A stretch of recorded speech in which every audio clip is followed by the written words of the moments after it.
RSS स्थापना दिवस पर हिंदुओं को आरएसएस प्रमुख मोहन भागवत ने संदेश दिया। कहा कि असंगठित और दुर्लभ रहना अपराध है। बांग्लादेश में हिंदुओं की भारत सरकार मदद करे।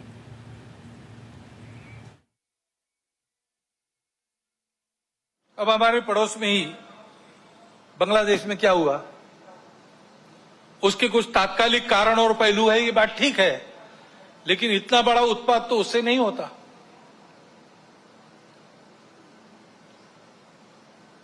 वो कारण उनकी चर्चा जिनका विषय है वो करें,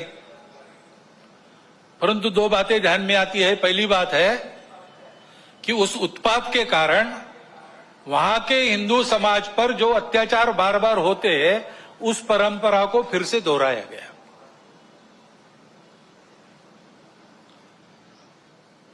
पहली बार वहां का हिंदू संगठित होकर अपने बचाव में रास्ते पर आया, इसलिए कुछ बचाव हो गया। परंतु कहीं कोई गड़बड़ हो, दुर्बलों पर अपना गुस्सा निकालने की ये जो कट्टरपन की प्रवृत्ति है, वो प्रवृत्ति जब तक वहां विद्यमान है, तब तक वहां की हिंदू क्या, वहां के सभी अल्पसंख्यक उनके सर पे खतरे की तलवार लटकी रहेंगी। उनको आवश्यकता है मदद की।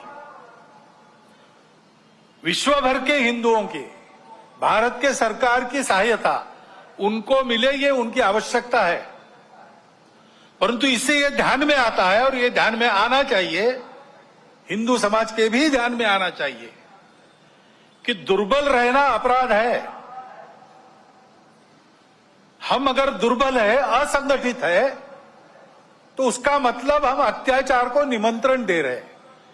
निमित्त कुछ नहीं चाहिए, हम दुर्बल है, यह निमित्त पर्याप्त है। और इसलिए जहां कहीं भी हम हैं, वहां संगठित रहना, सशक्त रहना,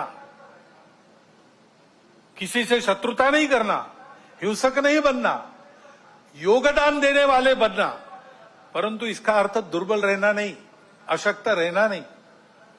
इसको हमको करना ही पड़ेगा।